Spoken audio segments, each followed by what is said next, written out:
tous les amis et bienvenue sur ma chaîne. Bienvenue aux nouveaux et mon retour aux anciens, vous savez déjà comme d'habitude. Avant même que je donne le sujet de la vidéo, je vous demande déjà de liker la vidéo, de vous abonner à ma chaîne, de partager la vidéo et de cliquer sur la cloche. Comme ça, à chaque fois que je posterai une vidéo dans le futur, vous allez avoir ça tombe dans mes yeux comme ça. Voilà. Donc voilà. Aujourd'hui, la vidéo d'aujourd'hui, c'est une partie 2 concernant les questions que j'ai reçues sur Instagram. Donc ça, c'est la deuxième partie que je filme aujourd'hui. Comme je vous avais dit la dernière fois, j'avais eu plusieurs questions, mais je voulais pas que ma vidéo soit trop longue. Donc voilà, on peut commencer la vidéo.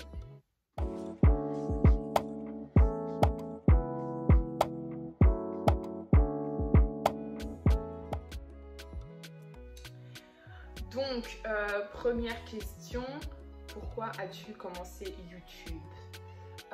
La raison pour laquelle j'ai commencé YouTube, il faut savoir que ça faisait déjà quelques années que ça m'intéressait, mais j'ai toujours été quelqu'un qui doutait de moi un peu, de mes capacités. Donc, voilà, je m'étais dit, ben non, qui va me regarder? Voilà, qu'est-ce que mes amis vont dire? Qu'est-ce que mes amis vont penser, etc.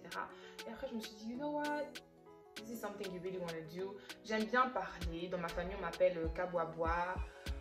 Je parle beaucoup, comme j'ai dit dans mes vidéos, je parle beaucoup et je suis super contente parce que j'ai trouvé enfin une plateforme où les gens sont là pour t'écouter, quoi.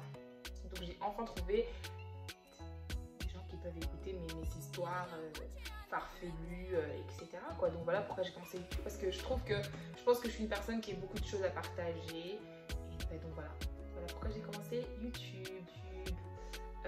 Est-ce qu'il y aura des tutos make-up sur ta chaîne? Malheureusement, non. Genre pour l'instant, en tout cas, je ne crois pas. Je pense pas que mon maquillage soit assez advanced pour commencer à faire des tutos en fait. Mon maquillage, voilà, je fais mes sourcils, je mets du fond de teint et puis that's it. Je ne fais rien de spécial. Dans toutes mes vidéos, j'ai le même maquillage avec ou sans cils, c'est tout. Donc je ne pense pas que mes vidéos apporteraient vraiment quoi que ce soit à quelqu'un concernant le maquillage. T'es de quelle origine? Je suis guadeloupéenne, portugaise, congolaise, marocaine. Non, je rigole. Je suis congolaise à 100%, non, à 243%. Congo-lexicomatisation, les lois du marché propre congolais. Je suis congolaise. Voilà, je trouvais juste que ça allait être cool de m'inventer des origines. Quel est ton plus beau souvenir d'enfance? Honnêtement, j'en ai blindé. Ok, en fait, mon plus beau souvenir d'enfance, c'est tous les moments passés avec mes petits frères, en fait, parce qu'on se tapait trop de barres. Surtout moi et mon petit frère, donc celui qui vient juste après moi, on intimidait trop ma petite soeur, en fait. Donc en gros, pendant un long moment, on était 3. Pendant 7 ans, on était 3. Et ensuite, c'est quand notre cadet est né, en fait. Donc, pendant un long moment, c'était moi et mon petit frère contre notre petite sœur, en fait. Parce que franchement, elle nous saoulait. Et elle me saoulait surtout moi, d'ailleurs. Parce que franchement, moi, au début, je la détestais parce qu'elle m'a détrônée, vous voyez. Moi, j'étais Kelly la queen, Kelly la seule fille. Après, j'ai eu un petit frère, j'étais contente, voilà. Voilà, c'est mon petit frère, c'est mon gars, c'est mon négro. Mais après, ma soeur est venue et je me suis dit, il faut l'éliminer. Les quoi? Il faut l'éliminer, voilà. J'ai dit, celle-là, no, I don't want to see her. Et donc, j'ai monté mon frère. Et puis, elle aussi, d'abord, elle faisait trop des trucs pour nous énerver. Donc, on s'est monté contre elle. J'ai monté mon frère contre elle. Et tout ce qu'on faisait de notre vie, c'était lui créer des problèmes, nous moquer d'elle. C'est tout ce qu'on faisait, honestly. Donc, voilà, mes plus beaux souvenirs, c'est d'ailleurs une petite histoire, parce qu'au final, la fille, elle voulait trop faire partie de notre clan, en fait. Donc, mon frère et moi, on était super complices. On mangeait ensemble, on mangeait rapidement, et puis on allait regarder la télé, etc. Elle était lente, elle aimait pas manger, etc. Donc, un jour, on lui a dit... C'est quoi? J'ai dit, qui ose, on mangeait du riz et du pondou, je lui ai dit, qui ose mettre de l'eau dans son riz et son pondou? Et elle a dit, moi. Elle voulait nous prouver que je mérite de faire partie du clan, les gars. Elle a mis de l'eau dans son riz et pondou et on l'a laissé là. On a mangé, on l'a laissé là. On l'a laissée à table avec son riz et pondu plein d'eau. Et elle était forcée de manger, mais je crois qu'après elle avait jeté dans l'évier pour pas que la daronne la ramasse. Mais voilà, c'est juste un exemple des moments qu'au débarque qu'on a eu, mon petit frère et moi, quoi. Quelle est ta relation avec tes frères? Honnêtement, ma relation avec mes frères, franchement, mes petits frères sont mes meilleurs amis, for real. Like, je suis l'aînée chez moi, mais j'ai vraiment une bonne relation avec mes petits frères. Et ma petite sœur, voilà, je parle bien avec eux, on a une relation très bonne.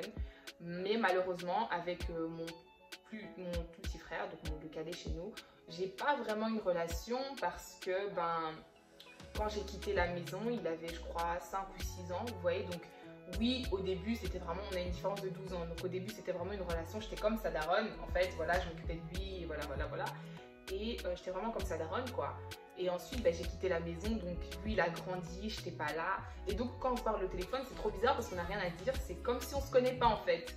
Parce que je ne connais pas, voilà, il a changé. Enfin, moi, je le vois toujours comme le petit que je smaquais sur la bouche et tout. Maintenant, voilà, il a 10 ans, il a son caractère à lui. Enfin, voilà, je ne le connais plus trop, en fait. Mais voilà, c'est mon bébé, c'est mon cœur. Et voilà, ainsi est faite la vie. Hein. J'apprendrai à le connaître plus tard. Qui de tes parents est le plus strict? Honnêtement, les gars, je sais pas. Parce que j'ai l'impression que mes parents ont été très hypocrites pendant un moment. Quand j'étais plus jeune, je pensais que la plus stricte, c'était ma maman. Donc, ils jouaient un petit jeu de good cop, bad cop. Et mon daron, il voulait être le good cop. Donc, on pensait que la personne cool, c'était mon daron, quoi. Donc, c'était quand tu demandes à papa, papa dit oui. Quand tu demandes à maman, maman dit non. Donc, on demandait toujours à papa. Mais on a découvert qu'il y avait un petit jeu qui se passait parce que mon daron nous renvoyait toujours chez ma daronne, en fait. Donc, on s'est dit, Et plus on a grandi, plus le daron aussi est devenu strict et la daronne s'est relâchée. Donc, on a dit, mais que se passe-t-il ici, là? Et en fait, on s'est rendu compte que le daron avait été strict tout ce temps-ci, mais qu'il laissait le rôle du mauvais policier à la daronne. Et elle a adopté ce rôle avec joie. Et elle a embrassé ce rôle. Elle a très bien joué. Elle a très bien joué, franchement. Elle mérite un Golden Globe. Un Oscar. Parce que pendant toutes ces années, on pensait que c'était elle, en fait, qui était la méchante. Mais en fait, c'était le daron qui lui mettait des petits coups de pression. Et donc, elle a bien joué son rôle. Bravo maman, bravo maman. Que signifie ton nom? Mon nom, j'ai dû faire des recherches. Mon nom signifie guerrière ou soldat.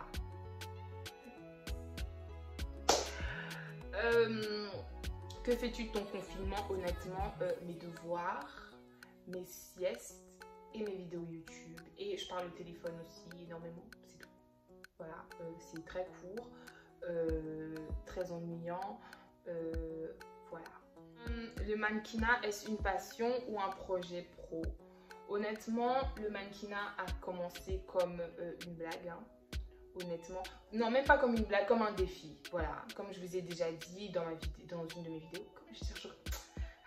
Je vous ai beaucoup dit, franchement, on commence à avoir une petite relation là, vous commencez à me connaître et tout. Je peux dire que ouais, je vous ai déjà dit ça et tout. Franchement, je suis super honorée. J'aimerais dire merci à ma maman. J'aimerais remercier le Seigneur tout d'abord. Non, je rigole. Ok. Qu'est-ce qui vient de se passer? Je vais me calmer. C'est tard, hein. Je crois qu'il est 22 h. Je perds ma tête. Ouvrez l'extérieur. Ok, on peut continuer. Donc, voilà, le mannequinat a commencé plus comme un challenge. Voilà, j'étais pas sûre de moi pendant un long moment. Et puis après, je me suis dit, je me lance dans le mannequinat juste pour me prouver que je peux le faire, en fait. Et quand j'ai commencé, je me suis dit, mais je kiffe à fond faire des photos, poser, voilà. Et donc, je crois que oui, c'est une passion, mais c'est aussi un projet pro. Donc, j'aimerais, voilà, grandir dans le mannequinat et demain, poser pour Vogue. You guys are gonna see your girl dans des magazines. voilà, tu ouvres un peu H&M, tu me vois là. Ça fait pas un peu du bien de voir sa sœur congolaise poser pour H&M, Zara. Voilà un peu, voilà. Donc c'est un projet pro, mais c'est aussi ma passion. Donc voilà, priez pour moi que ça aille de l'avant. Hein. Ma destination de rêve, honnêtement, pour l'instant, ma destination de rêve, c'est Dubaï. Je sais que Dubaï, c'est un peu devenu banal parce que tout le monde y va. Mais honnêtement, ma destination de rêve pour l'instant, c'est Dubaï parce que le coronavirus a brisé mes plans. Vous voyez, mes copines et moi, on est le genre de groupe de meufs qui avons toujours créé le groupe WhatsApp pour voyager, mais tout le monde est toujours resté chez soi, quoi. Voilà. Et cette année, on s'est dit, les filles, ok, on va sur nos 23 ans, on doit se responsabiliser. Cette année, on crée le groupe et on part, les gars. On a créé le groupe. Noémie a fait des PowerPoints. On a donné à chacun son rôle. Toi, tu cherches les restos, toi, tu cherches le logement, toi, tu cherches le site, toi, tu cherches... Et puis, le corona est venu nous couper l'herbe sous les pieds. Je suis vénère, ok, les gars, like, je sais même pas quoi vous dire. Mais bon, ok, comme on le dit, la Bible dit seulement un mot, je serai guérie. Seigneur, dis seulement un mot, que cette maladie disparaisse. Comme ça, en novembre, moi, je fly avec mes girls. Franchement, vous pensez pas que je mérite aussi un girls trip? Comme ça, sur ma chaîne YouTube, vous allez voir une brochette de go. En plus, mes copines et moi, on a un peu des teints qui varient. Il y a des tismés, il y a des bronzés, il y a des chocolats frappants, il y a des... Oh, les gars, vous allez voir une de ces brochettes de meufs. Donc, priez. Comme ça, si vous priez, brochette de meufs en novembre. Je vous promets. Ok? Brochette de jolis go. Donc, voilà pour la deuxième partie. Franchement, si je reçois encore d'autres questions, je vais y répondre avec plaisir. En tout cas, n'oubliez pas, avant de vous dire de liker, n'oubliez pas de prier pour votre soeur. Franchement, 1, je perds la tête. 2, j'ai envie de voyager. 3, ça ne va pas. Ça ne va pas. En tout cas, gardez-moi dans vos prières. Et n'oubliez pas de liker la vidéo. Non, J'ai pensé que je vais pleurer. C'est comme ça que j'ai pleuré dans ma vidéo sur le racisme. Bref, voilà, n'oubliez pas de liker la vidéo, n'oubliez pas de partager comme d'hab, de cliquer sur la cloche, de vous abonner à ma chaîne, et tout ça. Peace. S'abonnez-vous.